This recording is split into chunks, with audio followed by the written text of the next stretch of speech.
মাৰোৱাৰী সমাজৰ আৰাধ্য গুৰু শ্যাম বাবাৰ প্ৰিয় ভক্ত সমীৰ শৰ্মা পশ্চিমবংগৰ পৰা আজি পদব্ৰজে আহি ঢেকিয়াজুলি নগৰত উপস্থিত হয়।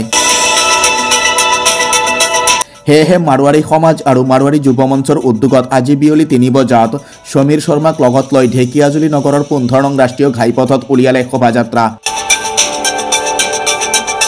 উল্লেখ্য যে যোৱা 23 জানুৱাৰী 2025 তাৰিখে পশ্চিমবংগৰ পৰা পদব্ৰজে যাত্ৰা কৰিছিল শ্যাম বাবাৰ প্ৰিয় ভক্ত সমীৰ শৰ্মাই।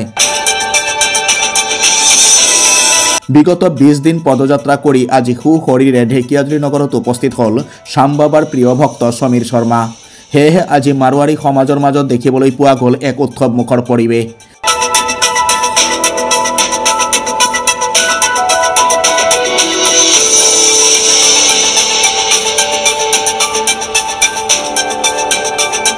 তেইছ তাৰিখে আমি আৰম্ভ কৰিছিলোঁ আমাৰ নিশান যাত্ৰা, যাক আমি কওঁ, এইটো শিলিগুৰিৰ পৰা, আৰু আজি 19 দিন পালেগৈ আৰু আমি ঢেকিয়াজুলি আহি উপস্থিত হৈছোঁ আৰু যথেষ্ট আনন্দিত হৈছোঁ। ইয়াত যোনটো উল্লাস মই দেখিবলৈ পালোঁ ভক্তৰ মাজত, সেইটো চাই সঁচাকৈ বৰ ভাল লাগিছে।